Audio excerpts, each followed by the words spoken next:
विपक्ष विरोध कर रहा है।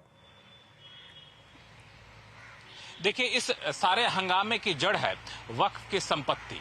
दरअसल इस बिल में वक्फ संपत्ति को लेकर कई सारे प्रावधान किए गए हैं। मिसाल के तौर पर जैसे ये बिल कानून का शक्ल ले लेगा, उसके 6 महीने के भीतर भीतर वक्फ की सारी संपत्ति का ब्यौरा एक पोर्टल पर अपलोड करना पड़ेगा। बताना पड़ेगा कि संपत्ति कितनी है, संपत्ति की देखरेख कौन कर रहा है, वक्फ के पास कितनी आमदनी होती है, उस आमदनी का इस्तेमाल कैसे होता है। बात यहाँ तक तो ठीक थी, लेकिन बात यहाँ आगे विवाद तब बढ़ जाती है जब इस बिल में यह कहा गया है कि अगर वक्फ के पास सरकारी संपत्ति है तो सरकारी संपत्ति वक्फ की नहीं मानी जाएगी।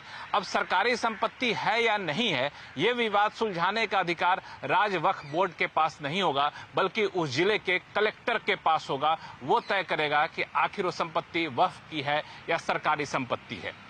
इतना ही नहीं, इस बिल में एक और महत्वपूर्ण प्रावधान किया गया है कि अगर कोई नया वक्फ की संपत्ति आता है तो उसको वक्फ की संपत्ति मानने से पहले उसका रजिस्ट्रेशन कराना पड़ेगा। बता दूं कि जो मौजूदा संपत्ति उस सारे का रजिस्ट्रेशन कराना ही होगा।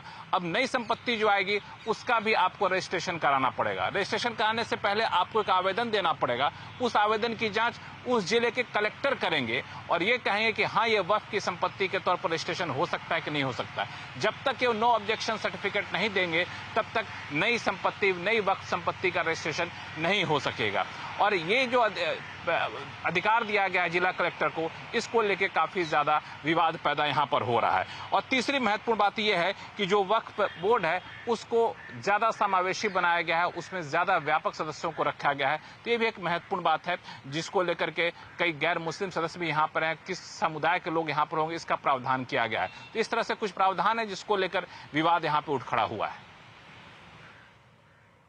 शुक्रिया लक्ष्मण जी। तो वक्फ संशोधन बिल की क्या कुछ बड़ी बातें हैं, ये बता रहे थे लक्ष्मण जी। और अब वक्फ संशोधन बिल को लेकर क्यों मचा है सियासी घमासान, आज आवाज अड्डा में इसी पर करेंगे।